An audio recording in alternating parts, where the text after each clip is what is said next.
Muhammad lahir pada tanggal 20 April tahun 571 Masehi, pada saat pasukan bergajah Abraha dihancurkan burung-burung ketika mereka datang untuk menyerang Ka'bah. Ka'bah adalah tempat di mana Nabi Muhammad dibesarkan dan diasuh. Sebuah tempat suci yang dibangun Nabi Ibrahim yang merupakan nenek moyang Nabi Muhammad. Ayahnya Abdullah wafat saat dia masih berada di dalam kandungan. Muhammad kemudian disusui oleh Halimatul Sa'diyah di desa Banu Sya'ad. Ibunya meninggal ketika dia masih berumur 6 tahun.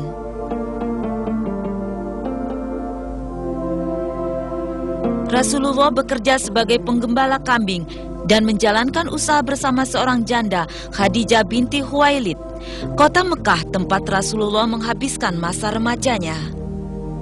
Di kota ini dia baru berusia 25 tahun ketika menikahi Khadijah yang kala itu usianya telah 40 tahun.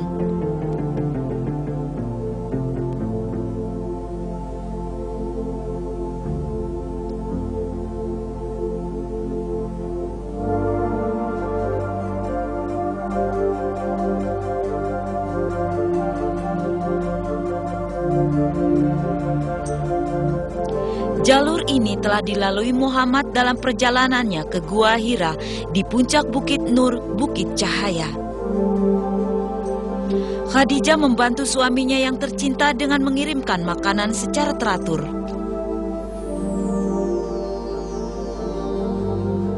Disinilah Rasulullah menetap seperti yang dilakukan pendahulunya Nabi Ibrahim. Rasulullah marah pada kerusakan akhlak yang menimpa umatnya, yaitu mereka yang masih tetap menyembah berhala.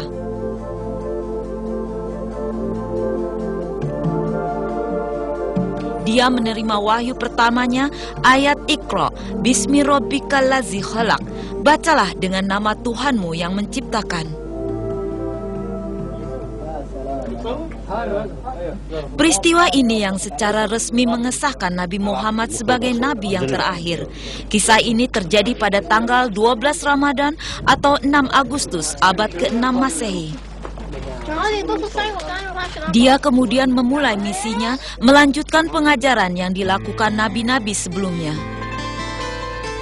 Pengajaran itu semula dilakukan secara diam-diam. Setelah 3 tahun barulah pengajaran tentang agama Islam dilakukan secara terbuka. Sholat 5 waktu kemudian diwajibkan. Inilah kota Mekah yang menjadi saksi Nabi Muhammad dan pengikutnya mendapat tantangan dari suku Quraisy yang dipimpin Abu Sufyan dan Abu Jahal. Karena sikap menentang tersebut, hanya 70 penduduk kota Mekah yang memeluk Islam dalam waktu 10 tahun setelah Rasul melakukan syiar. Allah memerintahkan kaum muslim untuk pindah ke Madinah. Rasulullah dan pengikut terdekatnya Abu Bakar As-Siddiq pergi ke Madinah pada tanggal 20 Juni 622 Masehi. Persekongkolan untuk membunuh Nabi tetap berlanjut, meski ketika Muhammad dan Abu Bakar tiba di Gua Syur. Namun Rasulullah berusaha menyelamatkan diri dan melanjutkan perjalanan dengan menggunakan jalur lain. Setelah 8 hari Rasulullah tiba di perbatasan Madinah, kedatangannya disambut dengan baik. Muhammad singgah sebentar di Kuba, kira-kira 15 km dari Madinah. Beliau menolong masyarakat di sana untuk membangun masjid pertama dalam sejarah Islam, Masjid Kuba. Rasul tinggal di sini selama 4 hari. Tujuan selanjutnya adalah Masjid Al-Jumu'ah. Inilah masjid di mana Rasul dan para pengikutnya melaksanakan sholat Jumat yang pertama. Setelah wahyu mengenai hal itu diturunkan kepadanya di sini.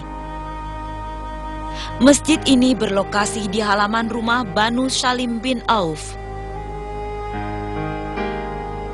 Masjid Nabawi sekarang menjadi simbol Madinah.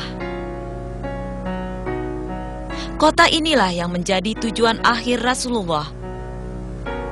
Masjid ini yang bergabung dengan rumah Banu Salim bin Auf ini dibangun secara gotong royong di atas sebidang tanah yang dibeli oleh Rasulullah.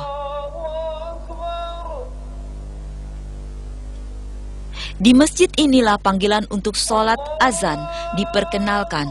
Bilal bin Rabah diberi kehormatan untuk menjadi orang pertama yang mengumandangkan azan. Di tempat inilah Rasul menjadi imam sholat 5 waktu dan memberikan ajaran-ajaran Islam kepada kaum muslim. Rasulullah juga mempersatukan orang-orang yang datang dari Mekah, kaum muhajirin dan penduduk setempat kaum Ansar.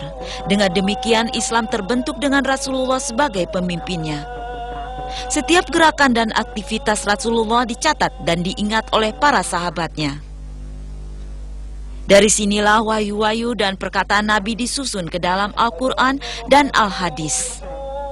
Harta benda yang ditinggalkan Nabi untuk membimbing mereka dalam kehidupan sehari-hari.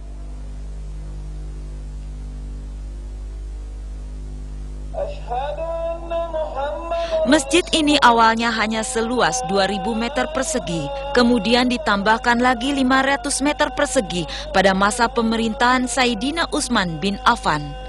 Saat ini di bawah pemerintahan Raja Fahd, luasnya mencapai 400.000 meter persegi yang mampu menampung hingga 1 juta orang jemaah sekaligus.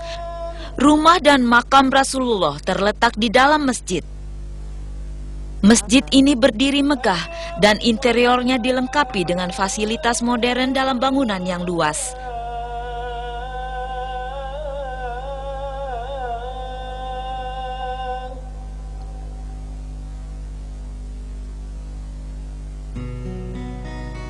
Di Madinah, Rasul menandatangani sejumlah perjanjian dengan Yahudi di bawah perjanjian Madinah. Inilah Masjid Qiblatain. Rasulullah menerima wahyu untuk merubah kembali arah kiblat orang muslim dari Yerusalem ke Ka'bah. Wahyu ini diturunkan setelah kaum muslim bersolat menghadap Yerusalem selama 16 tahun. Rasulullah menerima wahyu ketika menjalankan solat zuhur. 2 rakaat pertama, dia dan jamaahnya menghadap Yerusalem, dan 2 rakaat terakhir mereka bersolat menghadap Baitul Haram. Sejak saat itu, masjid ini dinamakan Masjid Qiblatain, yang berarti masjid dengan 2 kiblat. Masjid ini terletak di desa Bani Sulaiman. Peristiwa ini terjadi pada hari Senin, tanggal 15 Sa'ban tahun 2 Hijriah. Peristiwa ini kemudian diikuti sebuah wahyu yang mengizinkan orang muslim untuk pergi perang dan berpuasa di bulan Ramadan. Perpindahan dari Mekah ke Madinah telah memperkuat Islam secara mengagumkan.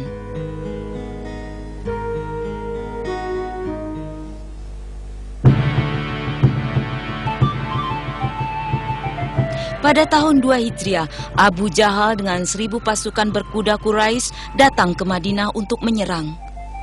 Rasulullah berangkat ke Badar dengan 313 orang muslim untuk menghadang mereka sampai ke Madinah. Peristiwa ini terjadi saat bulan puasa di tahun kedua Hijriah. Kaum muslim lebih dahulu tiba di Badar. Keesokan harinya, mereka berkumpul di depan sebuah oase.